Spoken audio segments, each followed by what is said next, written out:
And I try not to be that person where I'm like, well, you could have thought about it or you should have planned for it.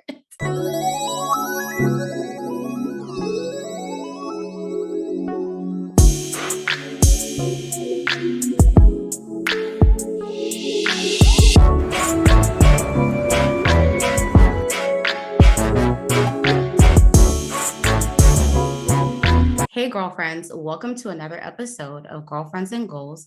We're your hosts, Miosha and Samaria. This podcast is a space where we'll talk about friendships, life goals, a little bit of pop culture, and all things womanhood. Our top goal this year is to grow our podcast audience. So if you're new here or you're an avid listener of this podcast, please subscribe, leave us a 5-star rating, write a review, and be sure to share this episode with a girlfriend or two. All right, so we're going to jump into our topic for today, which is, are you self-sabotaging? We wanted to cover this topic because we wanted to have a conversation on the ways of thinking or inner thoughts that we all have that can contribute to us sabotaging our lives. Could be our relationships, us reaching our goals, or just our own inner peace. To help guide us through this conversation, we're using the Saboteur assessment from positiveintelligence.com. And just so for the audience, the saboteurs are the voices in your head that generate negative emotions in the way that you handle everyday life challenges. They represent automated patterns in your mind for how you think, feel, and respond. They cause all of your stress, anxiety, self-doubt, frustration, restlessness, and unhappiness. They sabotage your performance, well-being, and relationships. So before we jump into the topic, I'm going to have Samaria read off the 10 saboteurs, and maybe at some point we'll give a deeper definition of the individual ones that apply to us. Yeah, absolutely. Okay, so there are 10. The first one is the avoider, self-explanatory. Next, controller, hyperachiever, hyper-rational, hyper-vigilant, pleaser, restless, stickler, and victim. Yeah. So those are the saboteurs, and I'm excited to guess which one is yours, Miosha. But before we do that, there were some questions that you have to take for this quiz, and I figured it would be fun for us to just kind of answer the questions that we have to answer to get our results, but for our audience. And it'll probably be fun for them to like ask themselves too and just see where they fall on the spectrum. So when I say this question or this statement, you have to say whether you like strongly agree, just agree, if you're neutral, if you disagree, or if you strongly disagree. Okay. All right. So the first one is, I have a strong need to take charge and be in control. What's your answer?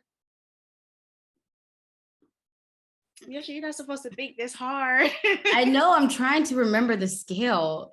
What was the one in the middle? Agree? Neutral.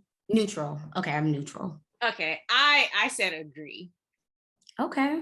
Yeah, just because, so I don't think I need to control others, but situations that involve me, I would rather be in control because I trust me.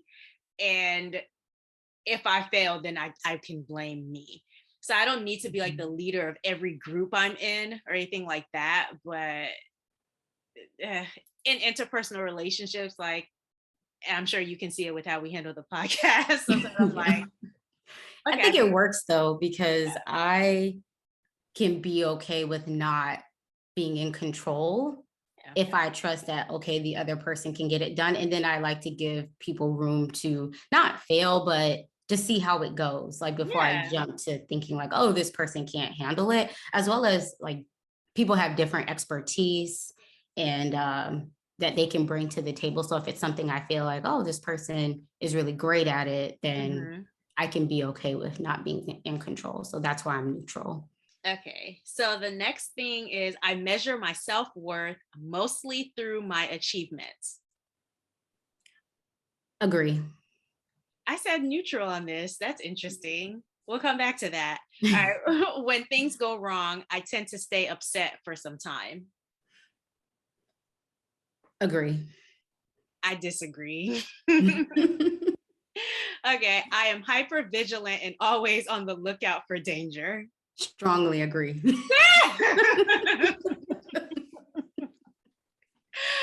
Okay, I said agree because I've watched way too many Lifetime movies. Hmm.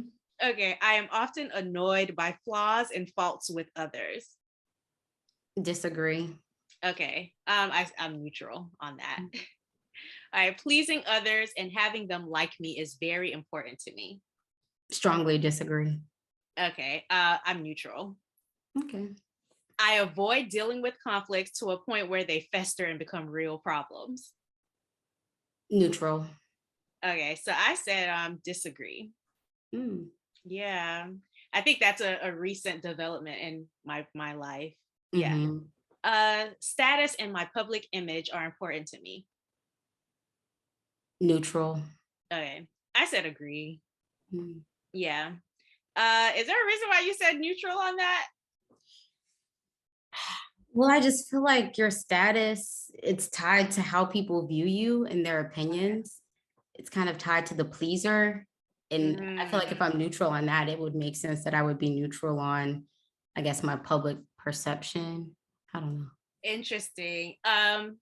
So I said neutral because I do think, and I thought you would say neutral or agree too, but I said that because obviously like all of me isn't for public consumption. So I'm very like thoughtful about what can my public image present, you know? So it's not like I'm a false person in public. It's just that not everything is for every space. So I'm Right. very aware of that. So that's why I said neutral. I like things to be very orderly and organized. Strongly agree. I said neutral. If it's an event that I'm going to, I do prefer that, but I can work in, yeah, more chaotic situations. I feel restless and rarely at peace with what I am doing in the moment. Disagree. Yeah, same. I can be confrontational and forceful when I need to get things done. Disagree. Okay, I'm neutral on that. Life is about achieving and producing results for me. Disagree. Neutral. Mm. I get impatient with others easily and step in to push things forward. Neutral. Because for me, it depends on the dynamics, the scenario. Hmm. Uh, Yeah, I think because it said I get impatient, so it might not be impatient. It's just that, okay, I see that I can step in and push things, a little bit quicker. mhm, So I'm going to do that. But it's not because I'm like so impatient. It's because I want to be efficient, maybe. mhm. Yeah. That's the excuse I tell myself so I can sleep at night. Who knows? All the things we tell ourselves. Right. When I make a mistake, I beat myself up over it. Disagree. I'm agree. I was borderline strongly agree because I do have moments where it's like it might take a week or so, but I'll Mhm. stick with agree. All right. And then I think this is the last one that I have for us, but I am so into helping others that I sometimes lose sight of my own needs and feel resentful. Disagree. Neutral. Hmm. All right. This should be very interesting because I don't know that I can guess yours from the ways that you answered, but Really? I feel like it would be obvious. really, let me look at these saboteurs again. What do you think mine is? So, Or my top one, I should yeah, say. your top saboteur. I picked, well, actually, I had two, but now that we're in the moment, I'm Mhm. only going to go with one, and I'm not confident in this, but Okay. I put restless Interesting. Why would you feel why restless? because you stay booked and busy. You're always doing something. I don't know how you find the time, where you find the time. That's Samaria is the most hilarious. booked and busy homebody ever. Not for pay, y'all. So if you want to book me and keep me busy with a check, that would be greatly appreciated. And even when you're busy working on something, you're like, oh, I'm going to go do this thing too. I'm like, well, what Okay. time? I think you'll find my results very interesting. So Okay. if I had to pick a top one for you, because I do want to hear the second one that you had, but if I had to pick a top one for you, it might be hyper vigilant. Ding, ding, ding, ding, ding. Am I Yeah. right for But I real? feel like mine is obvious. No, it could have been. It could have been. Nah, it couldn't have been anything else. Maybe hyper rational or avoider. Actually, avoider was my number two.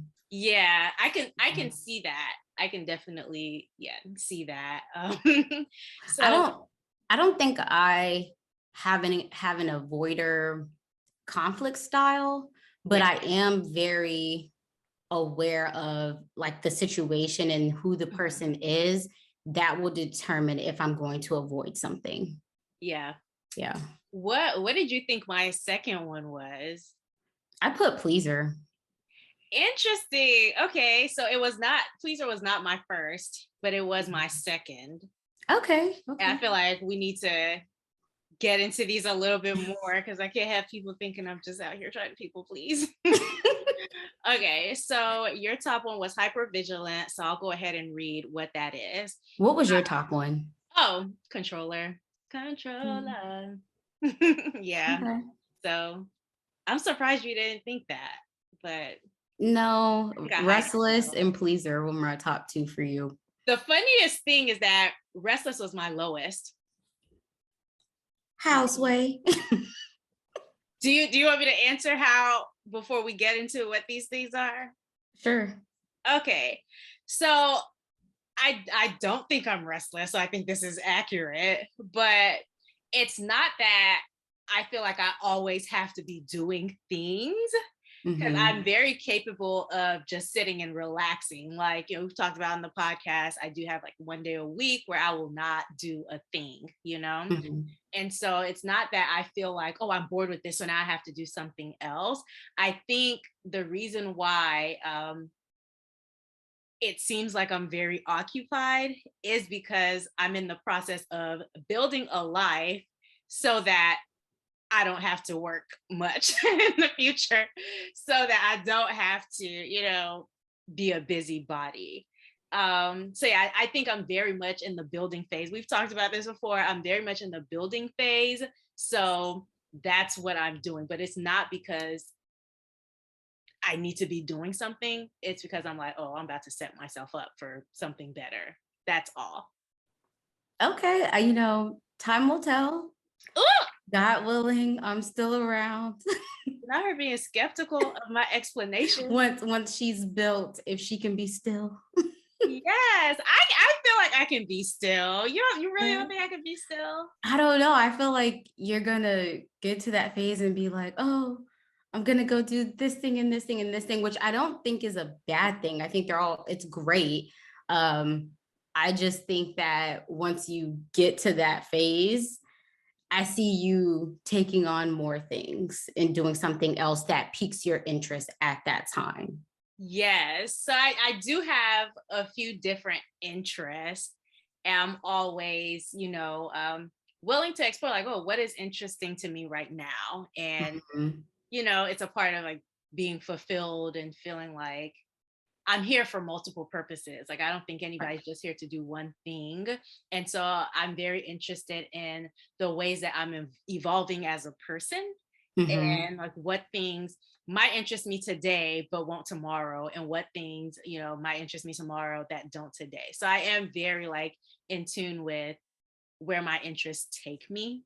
Mhm. But And you're willing to act on it. Like some people can be like, "Ooh, that's interesting," but you're willing to act on those interests and, yeah, actually sometimes take it on. So, yeah, we're gonna have to read what restless is because yeah. maybe, but I did answer the questions honestly, so I think that's why I'm like, this Okay. has to be right. Yeah.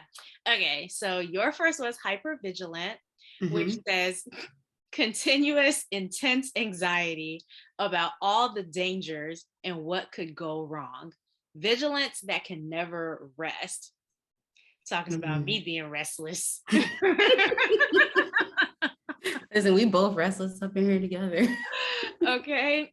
All right. And I'll read what my top one says, but controller, anxiety-based need to take charge and control situations and people's actions to one's own will. High anxiety and impatience when that is not possible. So now that we know our top ones, how do you think like your number one saboteur affects your relationships, whether it be with friends, family, romantic? How do you think it affects?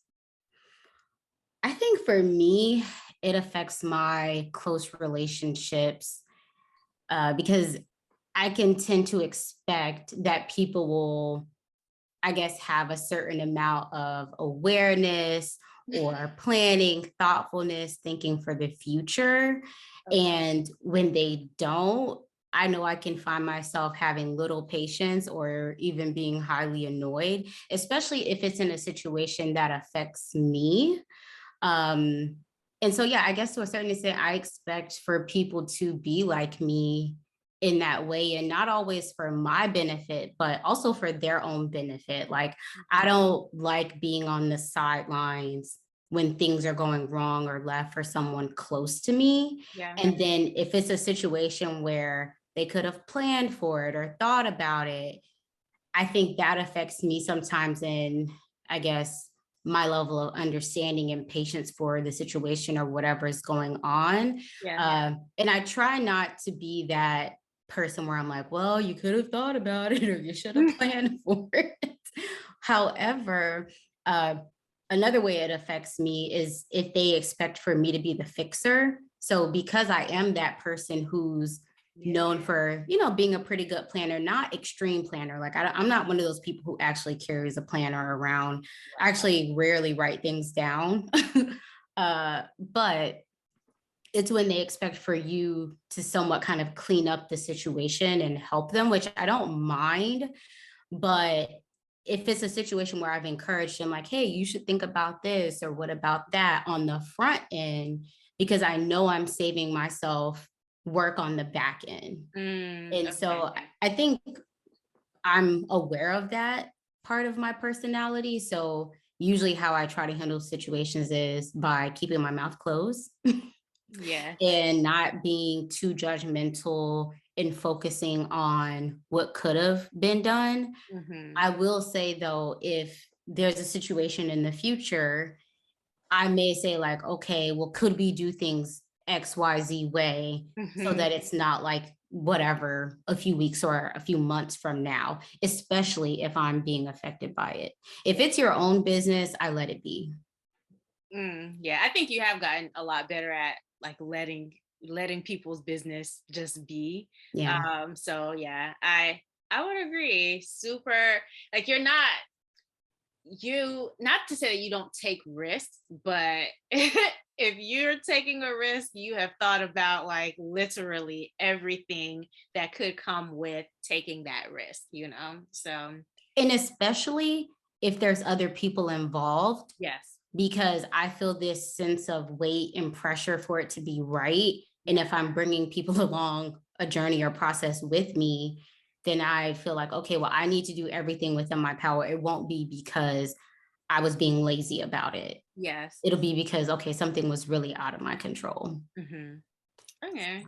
So with the controller thing, I don't know that I see it in my relationships as much as I think relationships have made me a controller, if that Mm, makes sense. Like, because unfortunately, I can't control how people react to situations or what they do.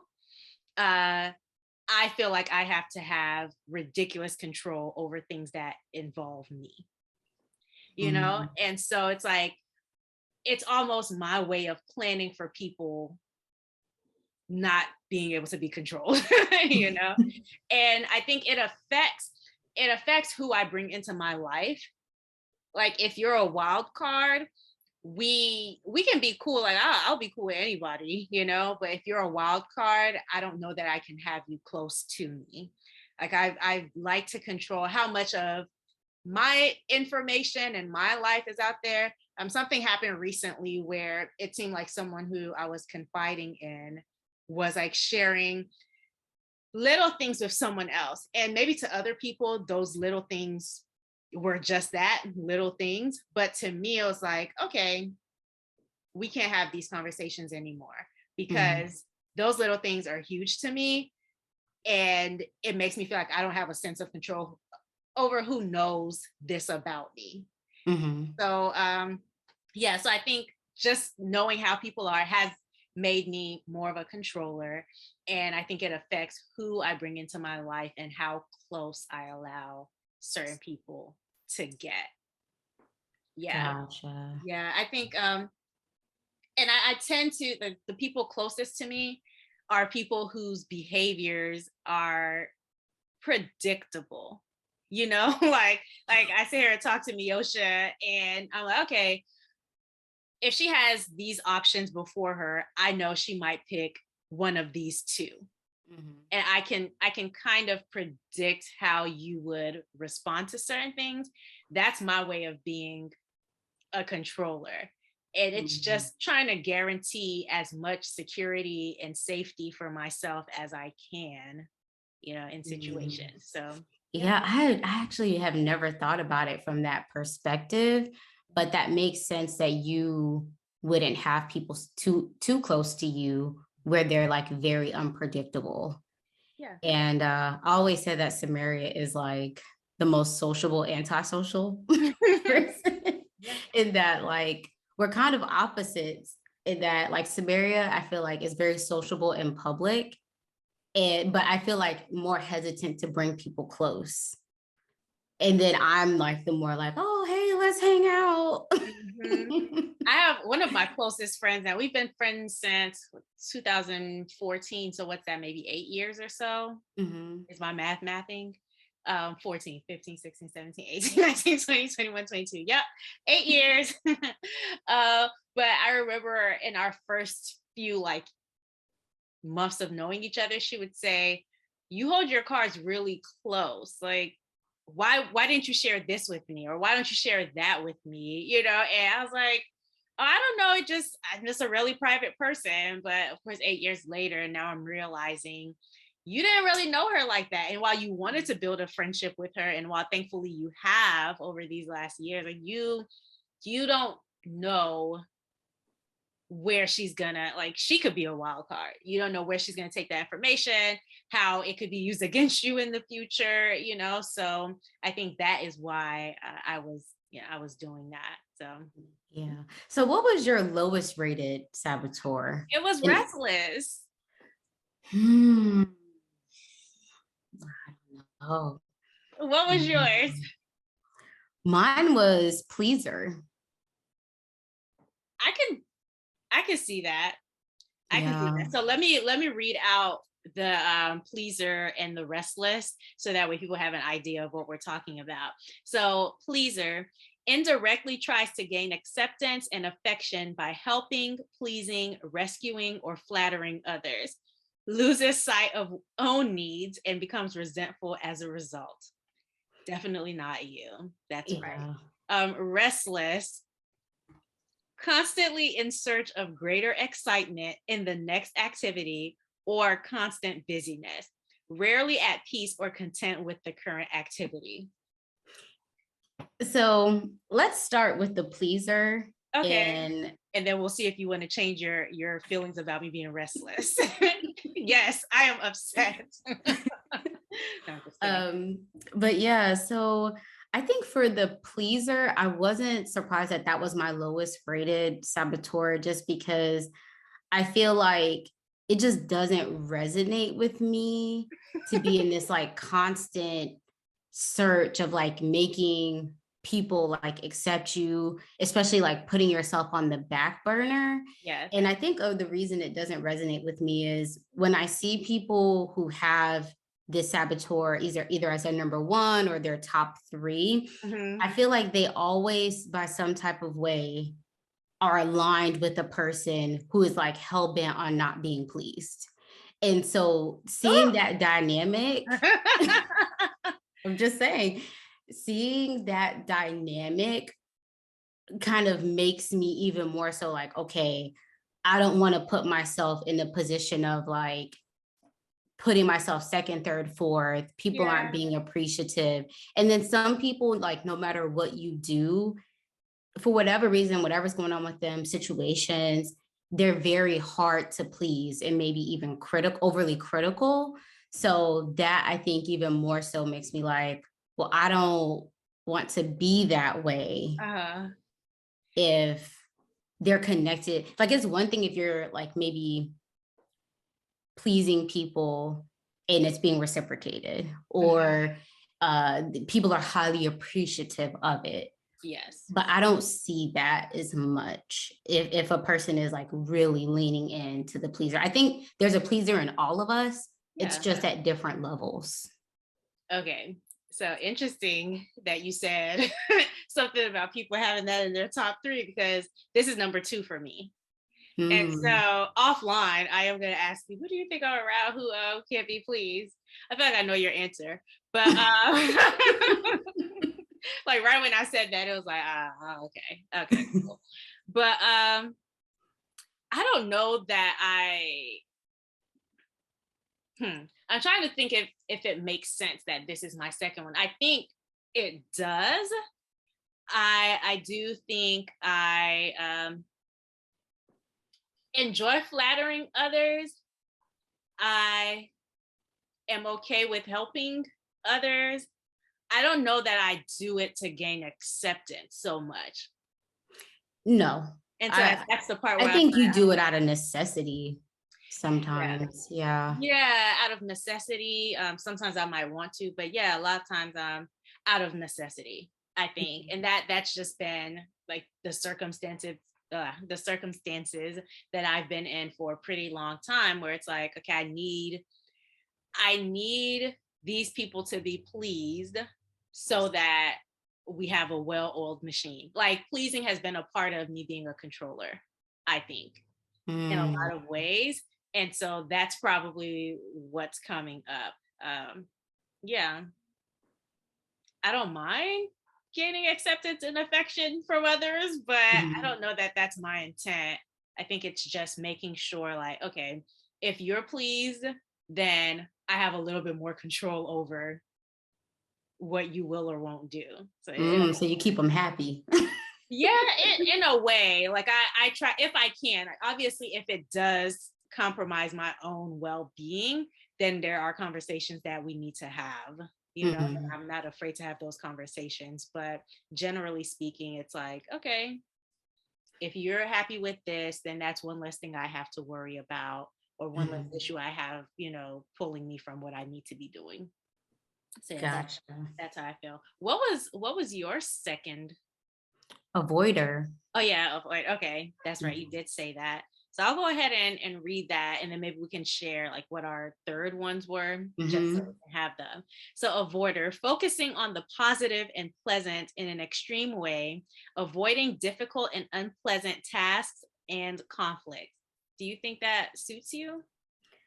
The only thing that I think suits me is avoiding the conflict, Yeah. just because I feel like I will assess how successful maybe a conversation or situation will be Mhm. if I know conflict will be involved. And more so like if I'm dealing with a person who's has like the shark, I think it was conflict style, Yeah. where you know that they're not going to want to meet you in the middle. You're going to be talking in circles. There's no collaborating or Mhm. compromising involved. So I'm the person where I'm just not even going to show up to the table and Yeah. waste my energy. I just can't do it. Okay. I think the first part, the focusing on the positive and pleasant in an extreme way. I always say in an extreme way, but I do think when I've witnessed you make decisions in the past, not so much like recently, but in the past, I do like remember certain instances where it's like, okay, there's some good here, and I need to really take that into account before I make this decision. And so Mm-hmm. I don't think it like prevents you from making the decision you need to make, but I do think you take the time to consider, the positive things instead of just focusing on, oh, well, this person did XYZ to me, I'm cutting them off. So, Yeah. so I do think that can be you in a little way too. So my third one Hmm. was the hyperachiever. I've thought about picking that one for you, but parts of the description, I'm like, I don't know. Okay. Yeah. Well, which one was your third one? And I'll just read both of them. My third one was stickler. Apparently, I'm a That's not stickler. surprising. You said it's not surprising? Not really. Yeah. Um, Well, once I read it, maybe it'll make sense. So I'll do stickler first. mhm. So the stickler, perfectionism and a need for order and organization taken too far. Anxious trying to make too many things perfect. All Mm. right. The hyperachiever, dependent on constant performance and achievement for self-respect and self-validation. Latest achievement quickly discounted, needing more. Dang, they're like, she's thirsty for accomplishments. She needs more. Okay, so stickler, were you surprised by the stickler for you? No, it wasn't surprising because I do like for things to be organized. Mhm. However, I don't think that I'm a perfectionist. I'm all for moving forward on something and it's not perfect because I think you can just make progress and perfect it along the way. So Mhm. that piece I don't think resonated with me. However, I do like to be organized. I just feel like it causes me less stress Yeah. and issues down the line, especially Mhm. like if it's on a project or something. If things are kind of all over the place, I don't feel like I can put my best foot forward if there's too much chaos because I might get lost in it. Okay. So, Yeah, I yeah. don't think you're a perfectionist either, because I have witnessed you moving forward with things that aren't perfect. But I Mhm. do think sometimes the order and the organization might be just a little much. Really? Just a little bit. It's sometimes like there are certain things where I'm like, oh, I would wing that, just because I Hmm. think it might be most beneficial to just like see what's gonna happen first and then, put in the plan. But Hmm. you would tend to be like, plan in place and then Hmm. we can like adjust. You Yeah. are always willing to make the adjustment, but yeah, I think that's the difference with us, where I'm like, let's just try it and see. Sometimes you're Hmm. like, okay, but how are we trying it? What are the steps to try it? And I'm just like, girl, you just try it, what do you mean? So yeah, that's where I can see the stickler coming in a I little. think that's my way of being a controller, maybe. It could be. I think it is. I Yeah. do think it is. And I think it goes into what was your first one again? Girl, I keep Hyper forgetting. vigilant. Hyper vigilant. Like, we talked about the risk factor. And Hmm. I do think that's your way of like controlling things not going wrong. Yeah, Yeah. So definitely. that's what I think. So hyperachiever, where I'm dependent on constant performance and achievement for self-respect and self-validation. Hmm. I wouldn't have been surprised if this were higher, Yeah. because for me, like, achieving things, if I'm happy with it, like if I feel good with what I've achieved, that honestly for me is the goal. Like, if I achieve something and other people are like, oh my God, congratulations, you did such a good job, and I feel like it wasn't where I wanted it to be, I'll be a little bit harder on myself than is necessary according to other people. I think it's necessary, but they think it's not.